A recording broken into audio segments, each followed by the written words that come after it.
Hello, I'm Howard. I've worked in UK railway engineering for nearly 20 years in everything from maintenance and fault response to project work, renewals, and management. I don't claim to know everything, but I can hopefully share some knowledge. Now, this is the third video in the series that I'm doing on railways in video games and railway engineering in video games and trains. Just taking a look at what's there and seeing how realistic it is, what they got right, what they got wrong. Not too harsh on the criticism of the game in general. This is Battlefield 1. I love this game. I think this is my favourite first person shooter, the online anyway. It's very atmospheric, as you can see, and it's got plenty of railways in it. The Behemoth, the special vehicle in this game that appears when you're losing to back up your team, that's an armoured train in this case. Cannons and guns all over it. Very cool armoured train. So let's have a look at some of the railways that it runs on. So let's start with the rail itself. So the rail is a flat bottom rail the developers have gone with here instead of a bullhead or double-sided rail, either of which are perfectly acceptable for this time as well.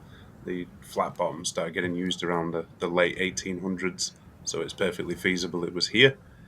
Although it didn't become the standard until about the 1950s, it was used. Flat bottom just sits on a base plate, and then you can just put a chair next to it and a little hammering, fastening, a spike. Whereas the other two, they need maintaining by the web of the rail in position. So you'd have to have a chair for it to sit in and a clip one side and a sort of retaining part the other side. It's much easier to model flat bottom probably than bullhead. Double-headed rail had some advantages for maintenance in that once the head started getting worn down, you could simply turn it upside down, and it was like having a brand new rail. And bullhead was also widely used, but they've gone for flat bottom here, and I suspect it might be because it's easier to model. Here we've got some switches and crossings, but firstly this water tower. Now water towers obviously for steam engines. What they were used for was filling the boiler on the steam engine. Got to have water to make steam. So that's an appropriately placed water tower just at the edge of a siding there and at the edge of a sort of a freight yard where you can just park up and get some water. And then onto the S&C. Now this is really bizarre. None of this S&C really makes sense.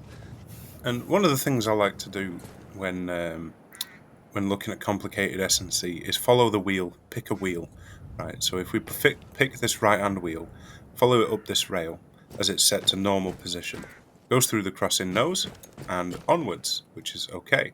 If we follow this left-hand rail, you'll see that we go this way.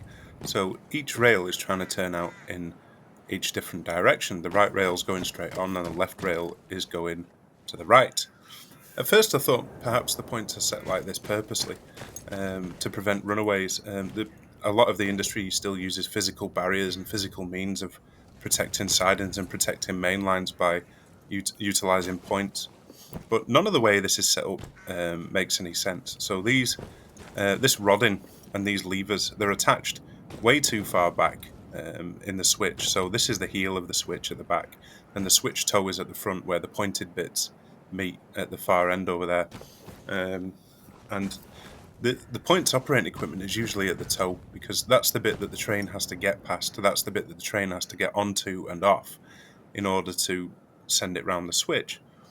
So this kind of points operating kit make more sense at the front of the switch. See at the back here, it's not going to be able to move the toe of the switch when it's this far back. It's just going to try and bend the rail, and it'll use too much force, and it's just not correct. And this is a common theme in this game: the S&C being a bit weird and not quite right. Although really nicely rendered in high definition, some of it just doesn't make sense. And we'll see this in multiple locations and various different maps. It has to be said, this is one of the later maps, and the S&C on this map is significantly better than some of the earlier ones where it was really crazy. But we'll have a look at some of those a bit later on. So you can see here it's got nice long timbers.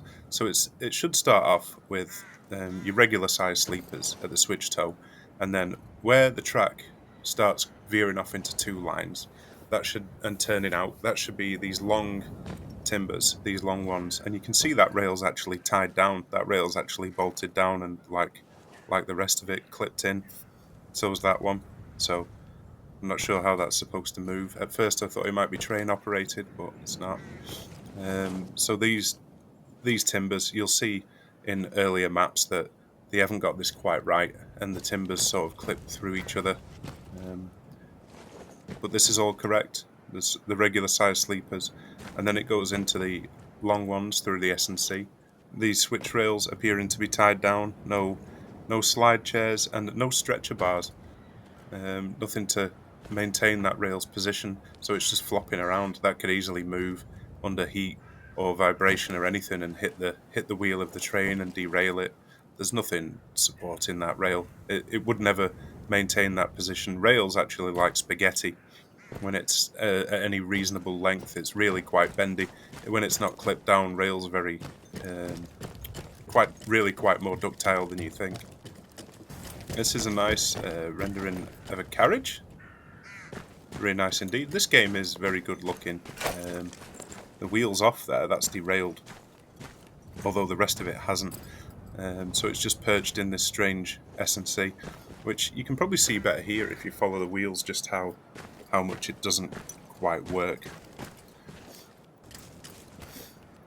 And once again, the position of these levers and switches really doesn't make sense. It's trying to move that rail from the middle instead of at the end where you need to move it for leverage. You need to be moving that at the end at the switch toe, and it doesn't move if you shoot it either, which is unfortunate. You can't Indiana Jones it. What have we got down here? The end of the line, a water tower.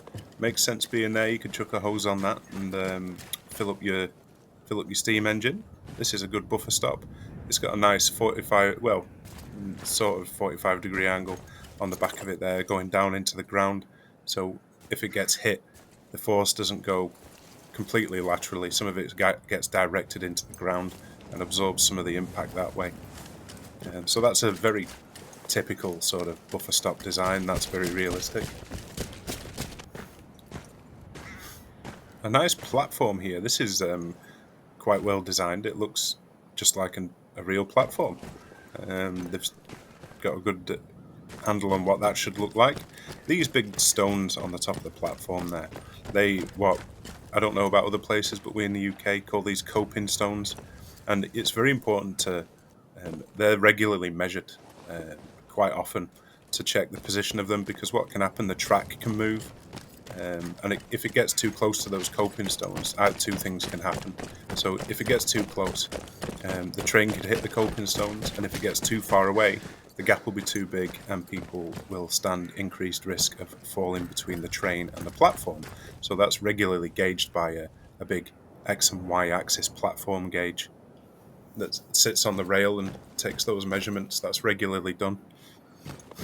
I've thought about whether these are train operated points and whether the train rolls through and shunts the rail one way coming out of the yard, but there's no way in.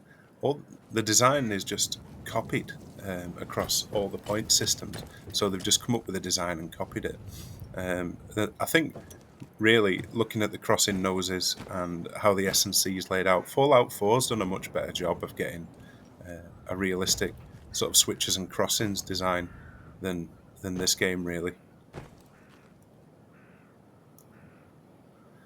So this is Sinai Desert, a much earlier map than the one we've just looked at. This is one of the first maps, in fact, that was released with the game. And let's play a game of follow the wheel once more. Let's follow this right-hand wheel. So it turns out just as a normal switch would, but no crossing nose, bang, hits the rail that is clipping through there, and it's clipping through a lot of these timbers as well.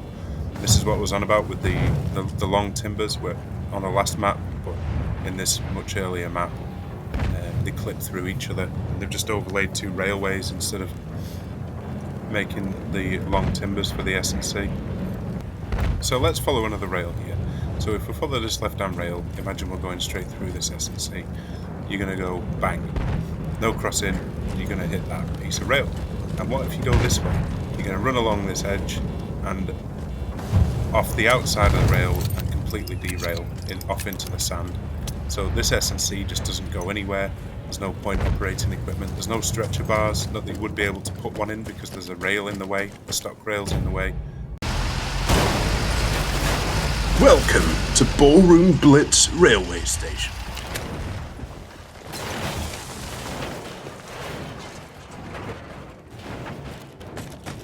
And here we are at the railway station.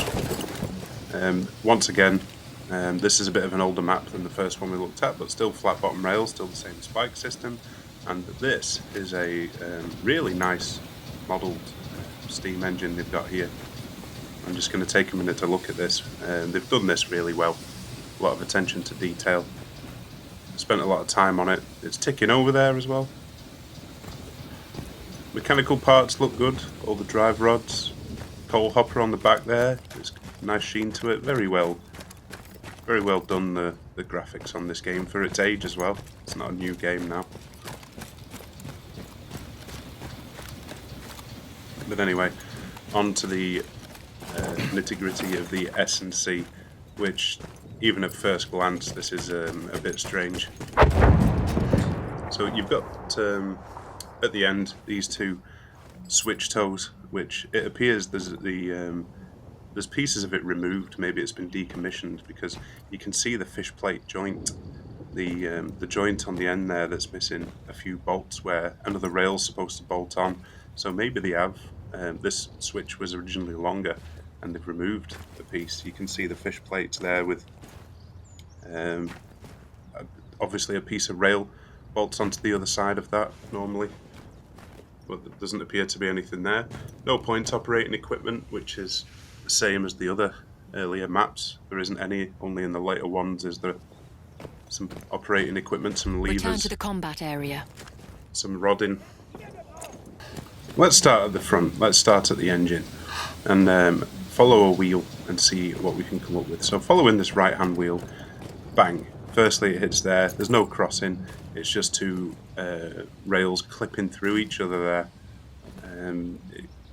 It's a very crude attempt at a crossing, but just clipping through each other like that. Hits the second rail, so already it's derailed twice somehow. If you follow it all the way down, and then it just flies off the end of this missing piece of rail and goes off into the dirt. So that's a definite derailment, because that switch rail's on the wrong side. So let's follow this. Return to the follow combat the right-hand area. wheel. Here we go, along, hits that crossing. Actually manages to get through that piece, but I don't know why there would be that there. It looks like it's half deconstructed, because this bit's got fish plates as well. Overall, this S&C just doesn't work functionally. It doesn't lead to the right places. There doesn't seem to be a purpose for some of it. I can't see what it's trying to accomplish, why you'd have those lines crossing over rather than the joining where the engine and the carriage meet. Very unusual. So let's have a look inside this train. These tables, I like the ring marks, the coffee cup marks on there. That's good. The chairs very detailed. You can see the textile on them. An appropriate pattern for the time. It's nicely laid out there. It looks like first class. And on the engine, let's have a look in the coal hopper. Yep, that looks like coal. Nice that you can climb on top of it. The thing that does make sense here is the layout of the lines in general. So you've got this main line that's obviously the straight through line, and you've got another loop coming off for passenger trains in that side, and then a goods loop as well there, where there's a lot of cargo on the platform there. Looks like they're loading up a goods train, a goods carriage. So that at least the layout makes sense. It's just a shame about the switches and crossings and the actual functionality of the track. It wouldn't have been that hard to get right. Fallout 4 managed it, so I don't see any reason why this game couldn't. And that sums up my thoughts on Battlefield 1's Railways pretty neatly. It's that the switches and crossings and the actual functional stuff, the rodding, the points operating equipment, it's there. but none of it makes operational functional sense. It wouldn't work in a real setting. There's a lot of things missing, and there's not many components to review. There's no interlocking that I can see in this game. There's no signals. There's just the only infrastructure that you have is the track, the rails, the sleepers, and a couple of levers. There's not really a great deal to review. So the curve radiuses and the general layout of the track makes sense. That it's okay, but as for actually being useful, not very good. So I have to say though, it is rendered in really nice definition, much better than Fallout 4, although not as functional. So overall, it's going to get a 5 out of 10. Looks good, but not very good substance underneath. Thank you.